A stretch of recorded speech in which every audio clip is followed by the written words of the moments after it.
Hey folks, this is Kalani. Blizzard just announced a whole bunch of huge class buffs that will be coming very soon, including buffs of up to 30% for certain classes, which should definitely give them a bit of a leg up in all types of content. We also have some huge changes to PvP and how armor is going to work, which will make some classes much tankier and other classes much squishier, and then there's also a brand new Dragonriding event with all new rewards to collect. There are so many changes this week to go over, so let's go through everything and break it all down. Now before we jump in, be sure to hit up that like button and subscribe so you never miss another video. Let's kick things off with the class changes because we have a huge round of buffs coming through with the next weekly reset. I guess they're trying to catch up with the balance tuning, seeing as we didn't really see too many changes come through with the release of patch 10.2.5.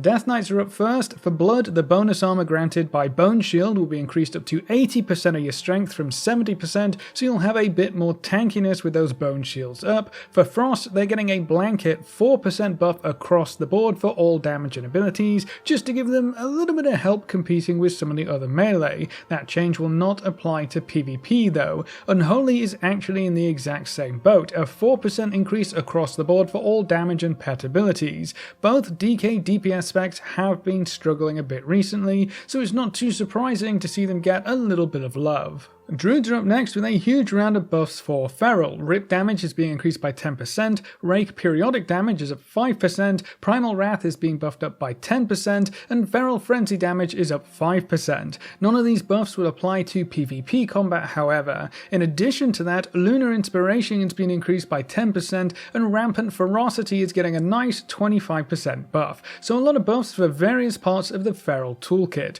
For Resto Druids, a lot of their mana costs have been reduced, so Swift Mend, Grove Guardian, Wild Growth, Regrowth and Efflorescence have all been reduced, so you should have a bit more mana to play with when the next weekly reset rolls around. Hunters did make the list this week, but it's only for survival and it's nothing too exciting. Just a quick 4% increase for all of their damage and abilities. It's not much, but it's definitely better than nothing, and it's the same treatment as the DK DPS. Paladins are up next, and Holy Paladins won't be getting any help with their healing, but they do have some damage buffs to look forward to. Shield of the Righteous is being increased by 30%, and Consecration damage is also going to get a 30% buff. But the Rep Paladins will probably be the happiest among the Holy Warriors this week. Wake of Ashes is getting bumped up by 20%, Truth's Wake damage has been increased by 28%, Seething Flames is also up 28%, Blade of Justice damage will be increased by 20%, and Final Verdict is getting a 10% buff as well, so a lot of big damage increases for some heavy hitting spells for the Rep Paladins.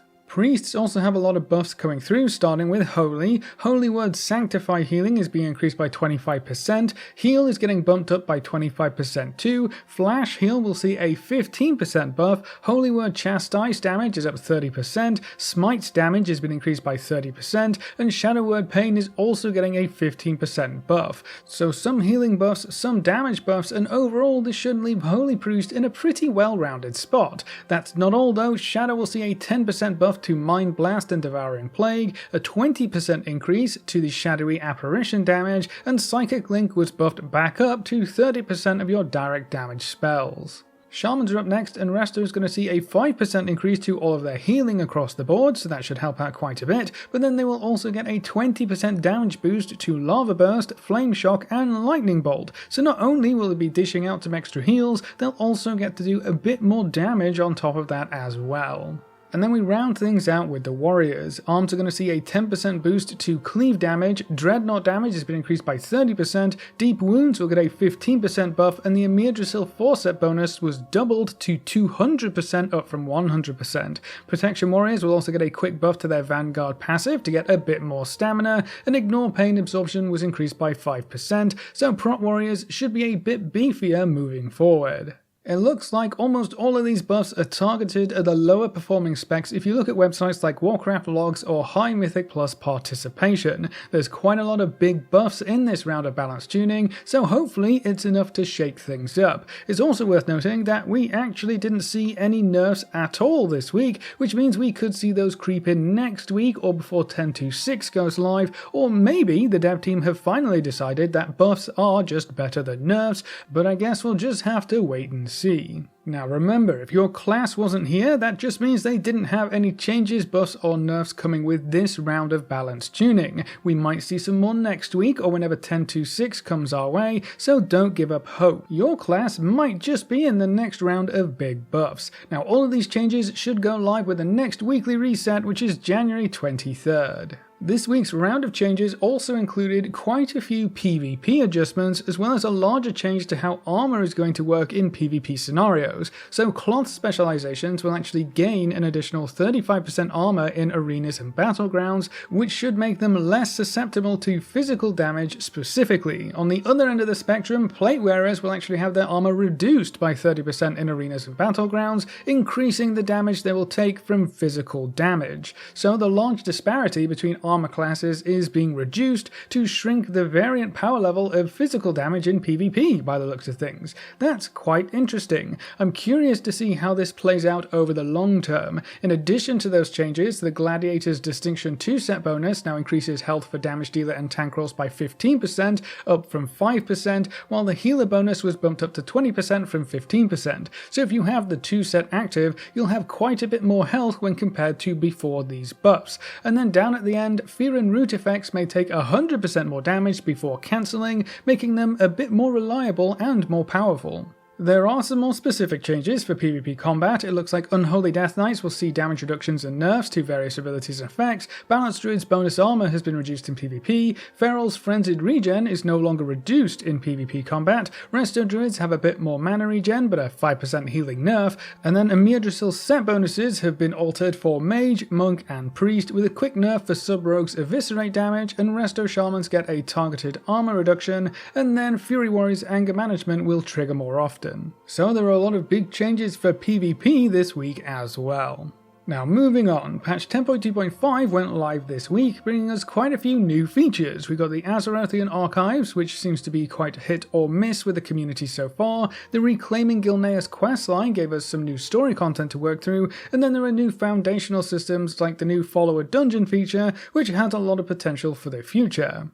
But something that only just became active is the Outland Cup event. Yes, we've got another Dragonriding race event in one of the old expansions areas. This time we're heading to Outland to race through some very special zones. I feel like Outland zones have always been all-time favourites, and zooming through Shattrath or the Netherstorm or Shadowmoon Valley definitely brings back memories. If this is your first Cup event, while it's active you'll be able to find Dragonriding races across the Outland zones. Just look for the checkered flags on your world map. As with every other Dragonriding Cup event, each race you complete will earn you Riders of Azeroth badges, and you can get more badges for better quality medals, so the better you do in each race, the more badges you get to spend, which is the more exciting part really, spending the badges. The same vendor is going to be active in Valdrakken, but this time they have a whole new round of rewards for you to purchase. There's a recolor of the Drake Racers Transmog set, some scarf-looking backslot items, Drake customizations, and an item that totally randomizes your Dragonriding Drakes whenever you summon them.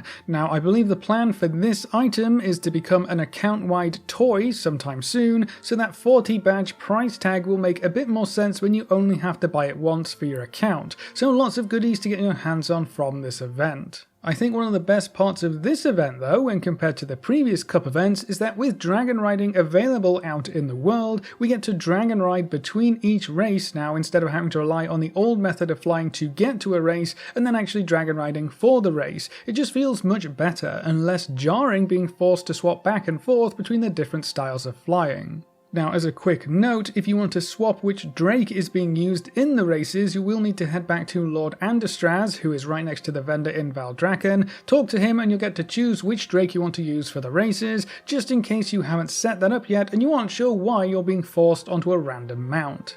But that's all of the updates we have to talk about this week, so that's it for this video. What do you think of the dev team giving out a bunch of buffs to the lower performing specs without nerfing any of the classes currently on top? And are there any classes or specs that you think still need a lot of love and some big buffs? Leave all your thoughts in the comment section below. A big thank you to all of our supporters over on Patreon, as all of our members here on YouTube. You can see the names floating by on screen. If you'd like to add your name to the end of every video with a special shout out at the start of the next video, you can find links in the description over to Patreon and click the join button just below this video. And if you want to see more videos like this, make sure to subscribe and ring that notification bell so you never miss another video. Thanks for watching folks, good luck and have fun, and as always I will see you next time.